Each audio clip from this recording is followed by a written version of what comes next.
तू खुद की खोज में निकल, तो किस लिए हताश है। तू चल, तेरे वजूद की समय को भी तलाश है, समय को भी तलाश है। हताशा से एक व्यक्ति बैठ गया था। व्यक्ति को मैं नहीं जानता था, हताशा को जानता था। हम लड़ेंगे साथी उदास मौसम से, हम लड़ेंगे साथी गुलाम इच्छाओं से, हम चुनेंगे साथी जिंदगी के सपने। जब भी भूख से लड़ने कोई खड़ा हो जाता है, सुंदर दिखने लगता है। एक जल में, एक थल में, एक नील आकाश में, एक आंखों में तुम्हारे झिलमिलाती, एक मेरे बन रहे विश्वास में। जिंदगी में साहित्य कितना ज़रूरी है ये आपको तब पता चलता है जब आप रात में सोने जा रहे हो और कुछ अच्छा पढ़ने का मन हो रहा हो। सुकून भरी नींद से पहले ज़रूर आपकी भी कुछ ऐसी कविताएं या ऐसे कुछ कवि होंगे जिनको आप पढ़ते होंगे और आपको चैन भरी नींद आती होगी। इसी कड़ी में हमने अपने न्यूज़ रूम के कुछ लोगों से बात करी और जाना कौन सी ऐसी कविताएं हैं और कौन सी ऐसे कवि हैं जिनको पढ़ करके उनको सुकून मिलता है। तो एक उत्तराखंड पिथौरागढ़ के कवि हैं महेश चंद पुनेठा। उनकी बहुत सुंदर कविता है। कविता ये है कि अब पहुंची हो सड़क तुम गांव, जब पूरा गांव शहर जा चुका है।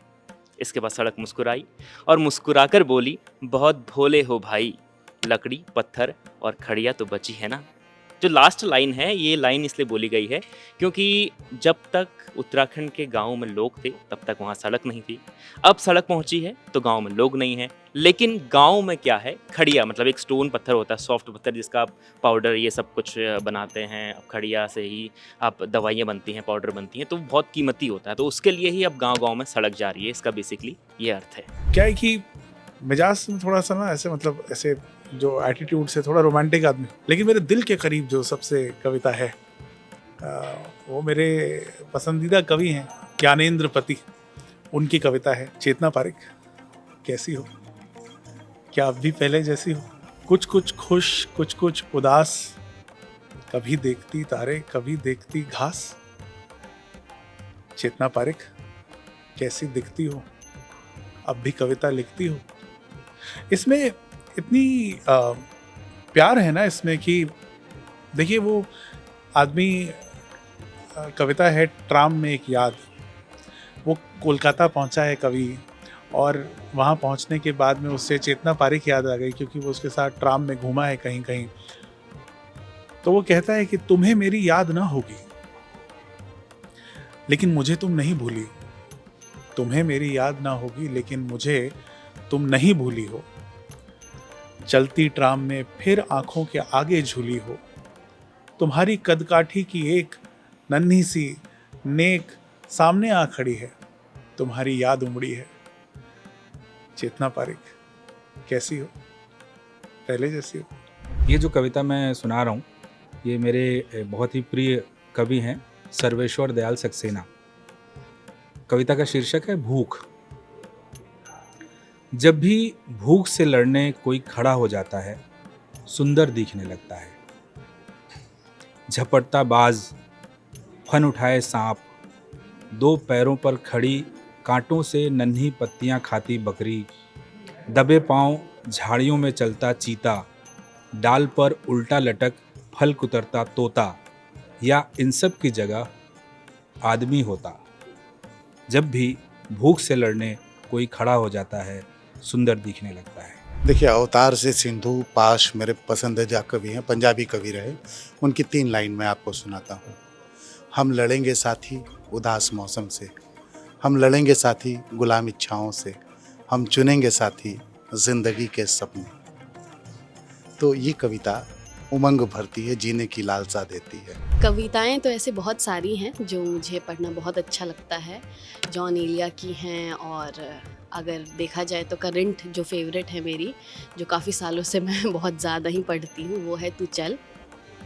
और वो कविता कुछ ऐसी है, तू खुद की खोज में निकल, तो किस लिए हताश है। तू चल, तेरे वजूद की समय को भी तलाश है, समय को भी तलाश है। जो तुझसे लिपटी बेड़ियाँ, समझना इनको वस्त्र तू। जो तुझसे लिपटी बेड़ियाँ, समझना इनको वस्त्र तू। जो तुझसे लिपटी बेड़ियाँ, समझना इनको वस्त्र तू। ये बेड़ियाँ पिघाल दे, बना ले इनको अस्त्र तू, बना ले इनको अस्त्र तू। अब मेरी पसंदीदा कविताओं में से एक है, तो कविता है सर्वेश्वर दयाल सक्सेना जी की। चांदनी की 5 परतें, हर परत अज्ञात है। एक जल में, एक थल में, एक नील आकाश में, एक जल में, एक थल में, एक नील आकाश में, एक आंखों में तुम्हारे झिलमिलाती, एक मेरे बन रहे विश्वास में। क्या कहूँ, कैसे कहूँ, कितनी जरा सी बात है, चांदनी की 5 परतें, हर परत अज्ञात है। अंश कॉलेज के दिनों से ही मुझे दुष्यंत कुमार बहुत पसंद थे। बहुत सारी ऐसी कविताएं थी जो कई बार मैं रिज़ल्ट को लेके बाकी चीज़ों को लेके परेशान होता था, तो फिर मैं वो पढ़ता था और मुझे लगता था कि जीवन में भी बहुत कुछ बाकी है। तो मैं 4 लाइन आपके लिए पढ़ रहा हूँ। दुष्यंत कुमार की एक बहुत ही फेमस कविता है जो इस तरह से कि हो गई है पीर पर्वत सी पिघलनी चाहिए, इस हिमालय से कोई गंगा निकलनी चाहिए। आज यह दीवार पर्दों की तरह हिलने लगी, शर्त लेकिन ये थे कि यह बुनियाद हिलनी चाहिए।